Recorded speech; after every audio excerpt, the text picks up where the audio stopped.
بسم اللہ الرحمن الرحیم۔ السلام علیکم۔ یہ واقعہ امیر المؤمنین حضرت علی کرم اللہ وجہہ کے دور مبارک کا ہے۔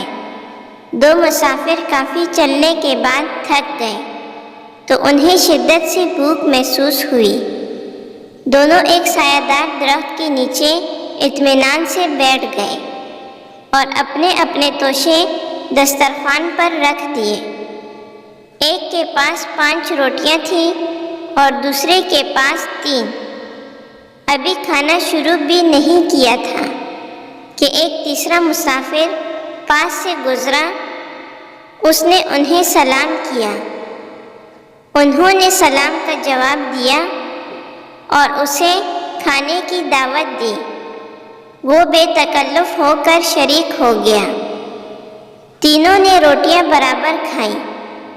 کھانا ختم ہونے کے بعد وہ صاحب کھڑے ہوئے اور ان دونوں کے پاس 8 درہم رکھتے ہوئے کہا، میں نے آپ دونوں صاحبان کا جو کھانا تناول کیا ہے اس کے عوض یہ درہم رکھ لیجئے۔ وہ صاحب تو دام دے کر چلے گئے، مگر ان دونوں حضرات کے درمیان بٹوارے کو لے کر تنازع یعنی جھگڑا شروع ہو گیا۔ جن صاحب کی 5 روٹیاں تھیں ان کا کہنا تھا کہ 5 درہم میرے اور 3 تمہارے۔ انہوں نے یہ فیصلہ شاید اس لیے کیا کہ وہ سمجھ رہے تھے کہ رقم دینے والے نے 8 درہم اسی لیے دیے کہ ہر روٹی کے عوض 1 درہم دیا جائے۔ اس لیے 5 روٹی کے مالک اپنے حق میں 5 درہم رکھنا چاہتے تھے اور دوسرے صاحب کو 3 روٹی کے عوض 3 درہم دینا چاہتے تھے، مگر دوسرے صاحب 3 درہم لینے کے لیے تیار نہیں تھے۔ ان کا کہنا تھا کہ یہ رقم چونکہ دونوں کو ایک ساتھ دی ہے اس لیے اس کے برابر حصے کیے جائیں۔ اس طرح میرے حصے میں 4 درہم آنے چاہیے۔ وہ 4 درہم لینے کے لیے بضد تھے۔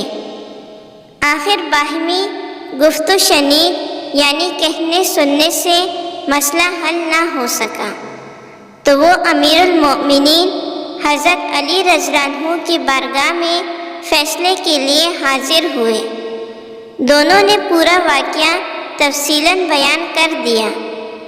پورا واقعہ سننے کے بعد آپ نے 3 روٹی والے سے فرمایا کہ جب تمہارا ساتھی 3 درہم تمہیں دینے کے لیے تیار ہے تو تم 3 درہم پر راضی ہو جاؤ، لیکن وہ 4 پر ہی اڑ گیا۔ آپ نے اس سے فرمایا، ویسے وہ تمہیں 3 درہم دے کر تم پر ہی احسان کرنا چاہتا ہے، ورنہ انصاف کا تقاضا یہ ہے کہ تمہیں 1 ہی درہم ملنا چاہیے۔ اس شخص نے بہت ہی ادب سے کہا، سبحان اللہ، اگر انصاف کا یہی تقاضا ہے تو مجھے اس کی وجہ بتائیے، میں اسے قبول کر لوں گا۔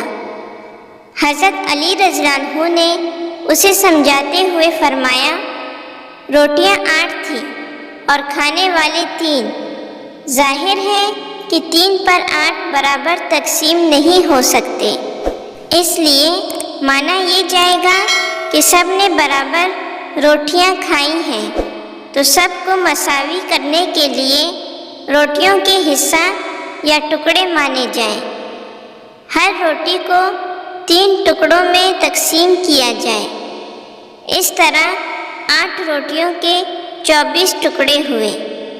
اس حساب سے ہر شخص نے روٹی کے 8 ٹکڑے کھائے۔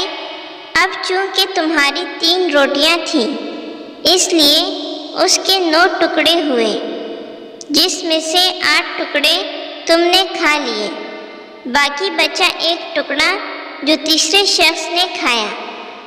تمہارے ساتھی کے پاس 5 روٹیاں تھیں، ان کے 15 ٹکڑے ہوئے، جن میں سے 8 ٹکڑے اس نے کھائے، باقی بچے 7 ٹکڑے جو تیسرے صاحب نے کھائے تو معلوم ہوا کہ اس شخص نے تمہاری روٹی کا صرف ایک ہی ٹکڑا کھایا، اس لیے تمہارا حق صرف 1 درہم ہے، اور تیسرے نے اس ساتھی کی روٹی کے 7 ٹکڑے کھائے، اس لیے اس کا حق 7 درہم ہے۔ وہ شخص اس فیصلے پر راضی ہو گیا۔ غور فرمائیے مقدمہ کتنا پیچیدہ تھا اور کتنی آسانی سے فیصلہ ہو گیا۔ امید ہے کہ آپ کو ہماری یہ ویڈیو پسند آئی ہوگی اور ساتھ ہی ہمارے چینل کو سبسکرائب کر دیں۔ جزاک اللہ۔